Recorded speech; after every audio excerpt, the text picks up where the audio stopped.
Merci, madame. Monsieur le ministre Galoba,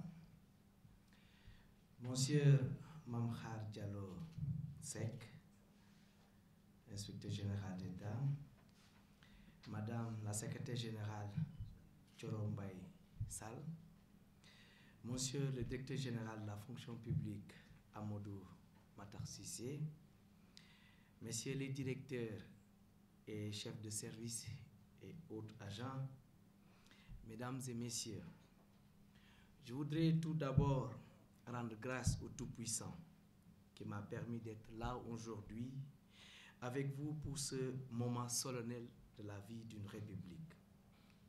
Je voudrais aussi et surtout remercier très sincèrement Monsieur le Président de la République, Son Excellence Bassirou Diomaye Diakhar Faye, qui a bien voulu me porter à la tête de ce département, et le Premier ministre Ousmane Sonko, qui a eu l'amabilité de me proposer au Président de la République. Il n'y aura jamais assez de mots pour remercier tout le monde. Aussi, je tiens à féliciter Monsieur le ministre Galoba. Vos actions rejoignent le bilan de toutes ces fortes et dévouées personnalités qui ont bien ouvert le chemin dans ce secteur des services publics. En amont, des ministres ont abattu un travail remarquable et mémorable. Ils ont permis que des acquis soient capitalisés. Ces acquis sont garants de la continuité de l'État. Monsieur le ministre, vos négociations très importantes, très profondes, menées avec les syndicats, sont connues et appréciées. Vos actes pour repenser les carrières, pour accompagner le personnel ou pour offrir les meilleures commodités aux usagers du service public sont aussi salués. Partant de ces acquis, nous devons aller plus loin.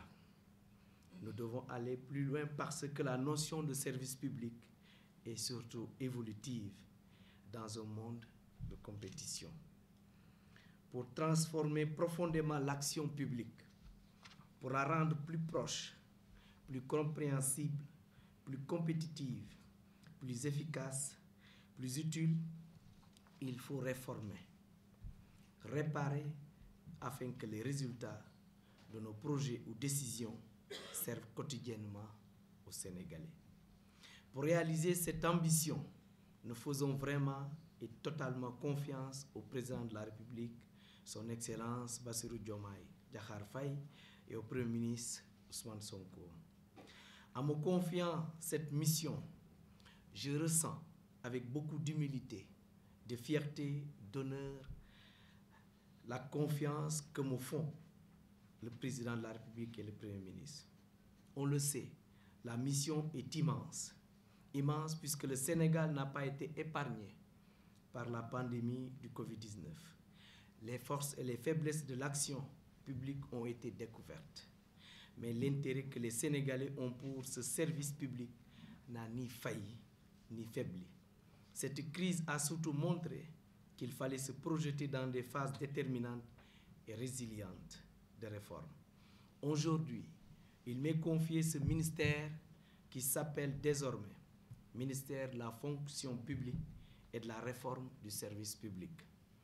De la transformation, on passe à la réforme. De grandes réformes seront engagées. De nombreuses réformes structurantes. De grandes réformes seront évidemment engagées. Des réformes qui agiront sur tous les leviers de la gestion des ressources humaines. Médiation, management, recrutement, diversité, formation, santé, gestion des carrières, retraite, équité et éthique. Des réformes pour renforcer l'attractivité de la fonction publique, pour recréer de la confiance, pour renforcer les services publics, pour booster les résultats, pour soutenir le personnel qui fait vivre les services publics. Seul un service public de qualité permettra de faire travailler de façon inclusive toutes les compétences, toutes les administrations concernées ou dédiées. Je sais déjà qu'il existe une grande volonté pour transformer positivement les actions publiques. j'espère avoir un personnel disponible et extrêmement engagé à faire avancer ce secteur. Le président de la République et le Premier ministre l'ont dit dans le projet qu'ils ont pour un grand Sénégal. Tous les Sénégalais sont des acteurs de l'intérêt général. Il faut se mobiliser, il faut travailler, il faut servir l'intérêt général pour une tranquillité publique.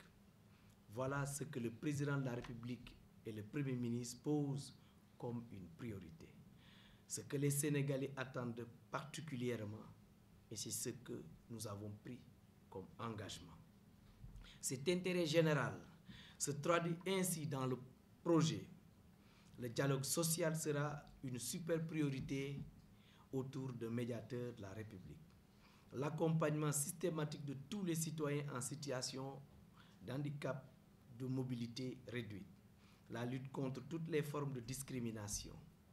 La promotion de l'équité territoriale, une meilleure ouverture, une meilleure présence avec des caravanes, des salons, des bureaux départementaux.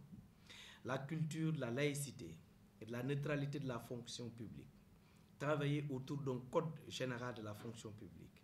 Exiger des manuels de procédure dans tous les secteurs dédiés. Des concours d'accès pour une logique d'emploi correspondant à un emploi talent du service public ou personnel de qualité du service public. Ces concours transparents qui ouvrent les emplois à des viviers beaucoup plus larges. S'intéresser à un plan de santé plus inclusif, plus organisé, plus accessible. Offrir une égalité de chances dans le recrutement et la formation. Engager les entreprises dans une responsabilité sociétale des entreprises et une logique de service public. La digitalisation sera le cœur de ces réformes ou le levier de ces transformations pour des services publics accessibles à chaque Sénégalais. Il faut voir ici que ces transformations ou réformes ne sont pas que celles de l'État. Chaque citoyen est acteur de l'action publique. Tous les Sénégalais doivent avoir accès à l'emploi public. La diversité dans notre pays doit être portée par notre fonction publique qui a pour mission de valoriser tous les talents, toutes les compétences. Aujourd'hui, chaque service public doit entrer totalement et directement dans les attentes des compatriotes. Ces réformes sont aussi liées à celles des collectivités territoriales. Il faut voir que c'est ensemble qu'il faut réfléchir pour porter des actions au niveau le plus pertinent, mener des réflexions sur la meilleure manière d'être efficace. Pour ma part, je pense qu'il y a derrière toutes ces réformes un enjeu démocratique absolument essentiel. Voilà pourquoi le président de la République du Sénégal, son Excellence Bassirou Diomaye Diakhar Faye et le Premier ministre Ousmane Sonko tiennent beaucoup à la grande charte des libertés et de la démocratie. Pour réussir cette vision, pour avoir des résultats probants, l'autre priorité est de donner les moyens, de transformer le pouvoir d'initier, de donner du sens à tous les acteurs de l'intérêt général. Les agents publics et les fonctionnaires auront toute notre attention et mériteront tout notre soutien. Plus que jamais, ils doivent être reconnus et la confiance que les Sénégalais ont sur eux renouvelée. Depuis des siècles, ils ont maintenu l'État debout. Ils sont soignants, ils sont enseignants, ils sont des forces de défense et de sécurité. Ils sont agents des administrations centrales ou déconcentrées. Ils ont tous été au service des Sénégalais, parfois dans des conditions très difficiles. Nous trouverons les moyens qui leur permettent d'agir efficacement et de servir la nation avec passion et fierté. Il faut donner un élan dynamique à l'action publique, donner une nouvelle confiance dans le service public, donner surtout l'envie de servir à tous ceux qui ont pour mission de servir. La fonction publique et l'action publique sont au cœur du projet du président de la République et du Premier ministre. Pour le grand Sénégal, rêvé de tous, pour un Sénégal indépendant et souverain, chaque agent public doit être un exemple. Merci pour la confiance et les défis que nous relèverons ensemble. Merci à tous les agents de la fonction publique. C'est avec chacun de vous que nous réussirons pour le bien de tous les Sénégalais. Je vous remercie de votre attention.